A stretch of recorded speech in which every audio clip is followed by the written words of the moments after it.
Good morning, everybody. This is reading, and we are now on week 5, and it is for year 3 and 4. This is lesson 1, and the lesson focus today is to compare language used by the author and how life has altered and progressed over the years. The unit learning objectives. We will be reading an extract from The Velveteen Rabbit by Marjorie Williams. It is a classic story that was written nearly 100 years ago. It's a very, very old story. It is about a child's toy who comes to life. We will be looking at the language used by the author and how it compares to the modern day.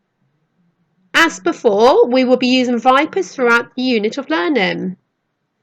Today's focus will be V for vocabulary.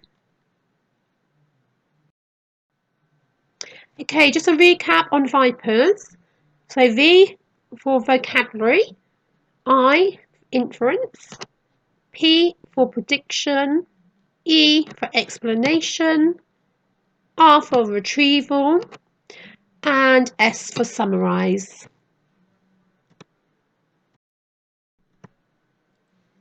Today's learning objective is to develop positive attitudes to reading and an understanding of what is read by discussing words and phrases that capture the reader's interest and imagination.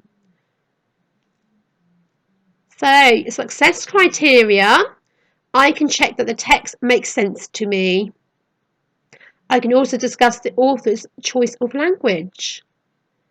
I can even give examples of types of language used by the author.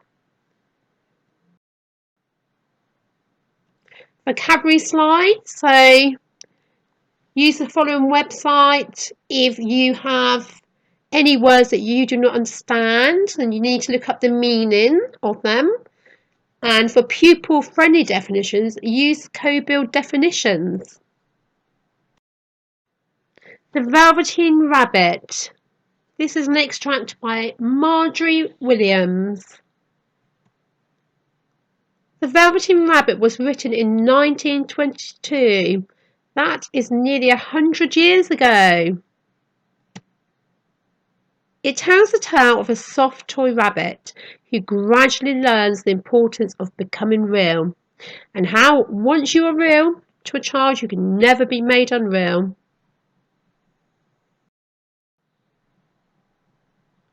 Let's look at the following. So what do all these stories have in common? The first one, we have Toy Story, and we have Pinocchio, and Winnie the Pooh, and finally Paddington Bear. What do all these stories have in common? Do you know? Have you got it yet? Well done. They are stories about toys.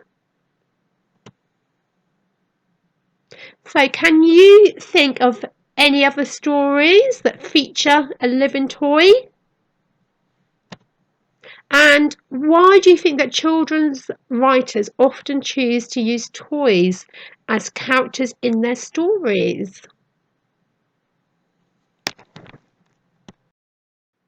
Okay, now we're ready to read the extract together. There was a person called Nana who ruled the nursery. Sometimes she took no notice of the playthings lying about, and sometimes for no reason whatever, she went sweeping about like a great wind and hustled them away in cupboards. She called this tidying up, and the playthings all hated it, especially the tin ones. The rabbit didn't mind it so much, for wherever he was thrown, he came down soft. One evening, when the boy was going to bed, he couldn't find the china dog that always slept with him. Nana was in a hurry, and it was too much trouble to hunt for china dogs at bedtime. So she simply looked about her, and seeing that the toy cupboard door stood open, she made a swoop. "Here," she said, "take your old bunny. He'll do to sleep with you." And she dragged the rabbit out by one ear. and put him into the boy's arms. That night, and for many nights after, the Velveteen Rabbit slept in the boy's bed. At first he found it rather uncomfortable, for the boy hugged him very tight, and sometimes he rolled over on him, and sometimes he pushed him so far under the pillow that the rabbit could scarcely breathe. And he missed too those long moonlight hours in the nursery, when all the house was silent, and his talks with the Skin Horse. But very soon he grew to like it, for the boy used to talk to him, and made nice tunnels for him under the bedclothes that he said were like the burrows the real rabbits lived in. And they had splendid games together, in whispers, when Nana had gone away to her supper and left the nightlight burning on the mantelpiece. And when the boy dropped off to sleep, the rabbit would snuggle down close under his little warm chin and dream, with the boy's hands clasped close round him all night long. And so time went on, and the little rabbit was very happy, so happy that he never noticed how his beautiful velveteen fur was getting shabbier and shabbier, and his tail becoming unsewn, and all the pink rubbed off his nose where the boy had kissed him.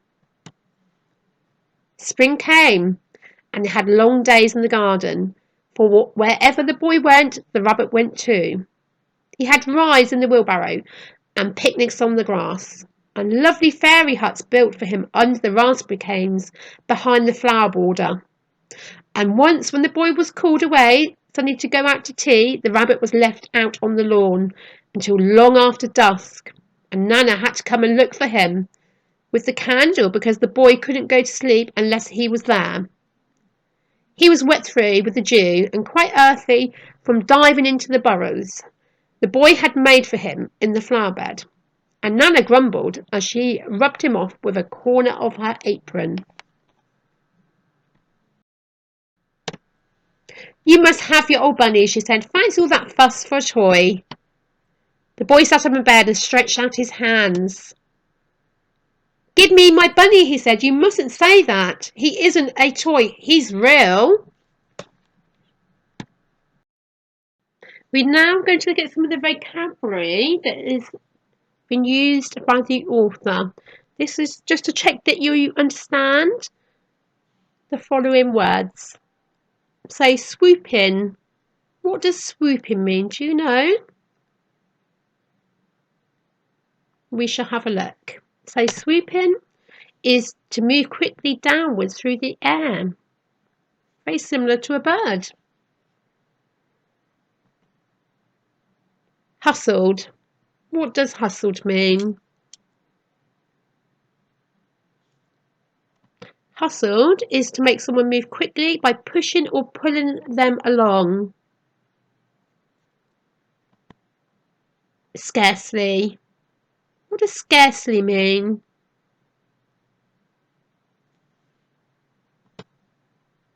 Say, when something is scarce, there's hardly any of it, or there's only just enough.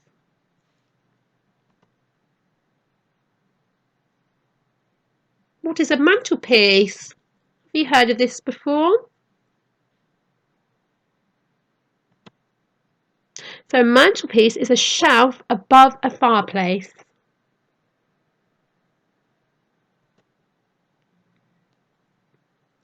Shabbier. What does shabbier mean? Let's have a look. So if something is shabby, it is in poor condition because it has been used a lot and over a long period of time, or it's had lack of care. Dew. What is dew? Do you know? So dew, that is the drops of water that form on the ground and other surfaces outside during the night. Have you ever woken up and looked outside and you see loads of drops of water on the grass? Earthy. What does earthy mean?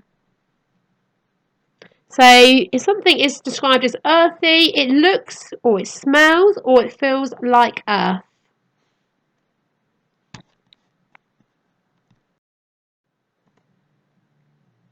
Learning activity. So The Velveteen Rabbit was written in 1922. That is nearly 100 years ago. Wow. Very, very old story. You will now need to read the extract again, and you can highlight or you can use a pen to underline all the clues in the text that this is not a modern story. Here's an example for you. So Nana uses a candle to look outside in the dark. In this modern day, Nana probably would have used a torch to look outside in the dark. Or maybe the building where she lived had an outside light. This is another example. So the toys are made from china or tin. How would the story change if it was set in the modern world? So toys aren't really made from china or tin very much anymore. They are normally made from plastic, rubber, wood, etc.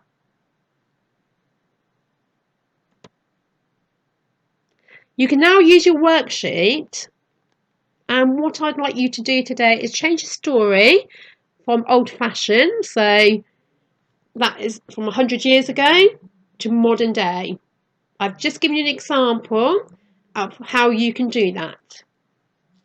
So you will need to use the left column to add the clues that this is written nearly 100 years ago, and use the second column to change this to set the story in the modern day.